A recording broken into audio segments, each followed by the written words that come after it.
a fire protection district, does authority for public safety still rest with the county then? It does. It rests with the commissioners then for that. So, And they do have some areas of Wasco County that are protected. It just so happens where this one started. so for a future conversation, if you could get me a map of what areas are not, I think that might be instructive for people. Right. Thank you. And that question comes up actually quite a bit in, what's the difference between the Washington system and the Oregon system? And Washington has about 60,000 acres of what would be considered as unprotected lands in their area. And we have hundreds of thousands of those acres that really, there isn't an agency or a rural fire protection district that are necessarily responsible for. And although ODF is doing a real good job, with the rangelands associations, there's still a number of areas that do not have that protection. The Garner Complex, and why I bring it up is because we knew we were going to have a relatively severe fire season from the very beginning. All of the predictions that came out from PNWCG said, hey, it's going to be a bad fire season, and these are your areas of concern. And Southern Oregon was obviously one of those areas of concern.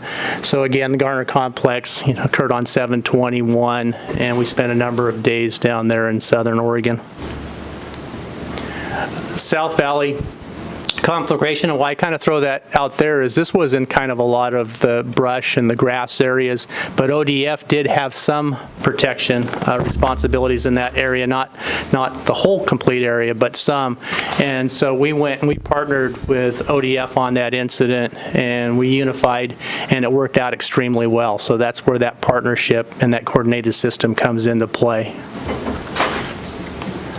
And then I threw this one in, the Stubblefield fire. This is Gillum County. And Gillum County has a small rural fire department, and they support the whole county. And so we have limited equipment and limited number of people. So I've been asked, well, we just got more equipment there. Would this help the situation? Well, they don't have the people to staff the equipment, so it doesn't. So these were mostly stubbled fields with, kind of ranch houses and a few other places. About 41 structures were actually threatened in that area. But again, we're putting your fire service personnel out into an environment without all of the other tools that they need. So I would bring this before this group, and if you do want us to respond, give us the means to, one, be able to pay for it, and two, give us the tools or access to the tools to be able to take action on it. They were successful in that process. They did a really good job, but at the same time, it's just a little outside of our element. So you can look up here at our numbers. We had 8,534 structures threatened. We did have 10 residences consumed, and so our KPM is once we arrive to help to support the locals, it's to have 0 structure lost. And we did have 10.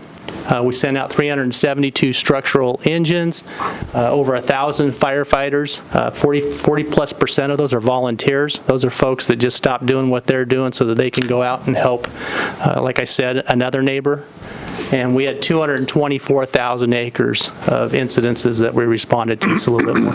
The advocate for the Volunteer Association, Firefighter Association, is beaming in the background. I just want to note that. Oh, hi, Genoa. I didn't even know you were back there when I said that, so see, that was a good thing. But that's a huge part of our program and what we do. Chair. Yes? Quick question. On the evacuation costs, right? I mean, I get that we have insurance to fight the fires, but where are we picking up the tab when we have to actually move citizens out of fire zones? Like, who's paying for that? And what are we doing to support citizens in that time? Because, I mean, when we talk about structures and residences and a number of homes saved, there were also people who had to pick up and leave. So can we have a sense of where that funding comes from, or how we're paying for evacuation costs for people? Chair Evans, Representative Parrish, we have a really strong partnership with the Red Cross. So anytime we have a structural fire, the Red Cross is notified. They come in and they try to help that family. They do the exact same thing on any type of large-scale incident where we're doing a number of evacuations. So that's really through donation, primarily, that those folks come in and they set up the evacuation camps for those folks, and then they'll help them out. If they do have a home that's consumed, they'll also help them out to get a place to stay for a period of time and some of the things that they need to move forward. We also had the Salvation Army this year that showed up on a couple of the incidences, primarily up in the Dalles area, the Duffer area. They do a fantastic job too, so they immediately arrive and try to do whatever they can to help those folks. So it's really through that process. Anybody else? Yes, sir. Thank you, Mr. Chair. Any serious firefighter injuries or injuries to other personnel?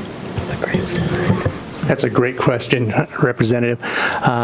We did have a tree limb strike on one of the incidences this year where it did hit the individual in the shoulder and the back of the head. They were transported. It turned out that it worked out okay.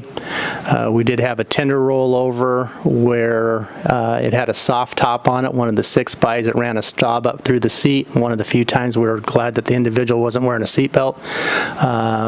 But, bumps and bruises and hurt. And then sadly, we did have the landowner fatality on the Stubblefield fire, or not the Stubblefield, but the substation fire. But overall, most of the injuries we saw this year were really bee stings and just kind of, some bumps and bruises. And then the fact that the firefighters were out there so long, a number of them that were just, your typical illnesses. But no. Thank you. Chief, same question. Yes. Thank you, Chair. Rep. Lewis. On the wild